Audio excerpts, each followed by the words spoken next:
3 months after Hurricane Sandy battered the East Coast, the Rockaways, a Queens neighborhood, is still in recovery.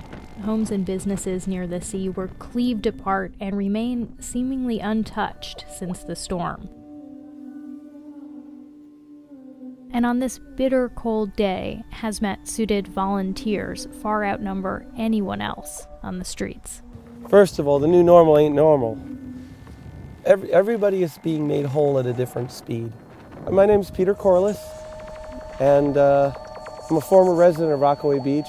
Corliss is a community organizer here. There's a lot of uncertainty in the scope of the disaster. And while this kind of destruction is hard to miss, there's also widespread destruction occurring right now on the microscopic scale. Mold, every shade of the rainbow, has been growing in these homes.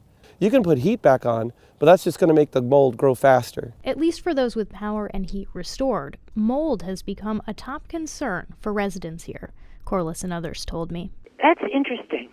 The reason I say that is having experienced Katrina in New Orleans close up, mold wasn't on people's mind, and ironically there was vastly more mold in New Orleans. Due in part to the warmer temperatures down south, Bennet says.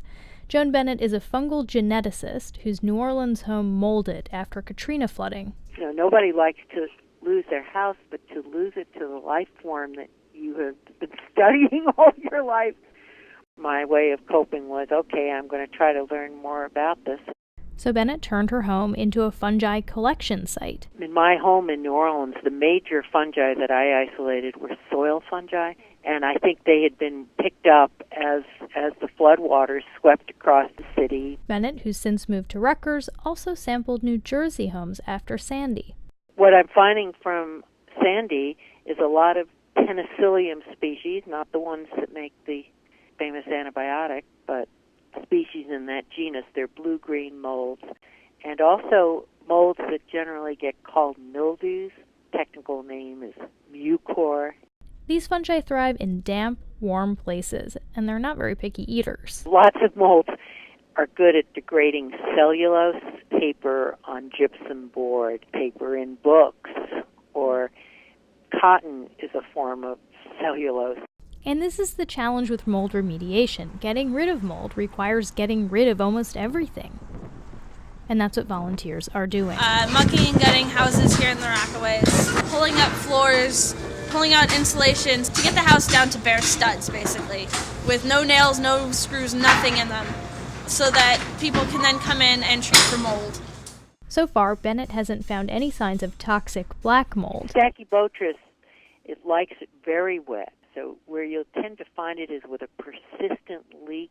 But exposure to any mold in high quantities can pose health risks, says Ginger Chu of the CDC. In concentrations that are very high, there's the potential for respiratory health effects, regardless of the type of mold. Especially in children, asthmatics, and immunocompromised people. But exactly what levels of spore exposure are safe for what populations isn't well understood either, researchers say. The take-home point: when in doubt, throw it out. Which is what residents in this community are doing. Mucking and gutting, throwing things out. You can't see the devastation on the inside. You don't have a sense of how much damage there still is yet to repair. And there's a tremendous amount. For Science Friday, I'm Flora Lichtman.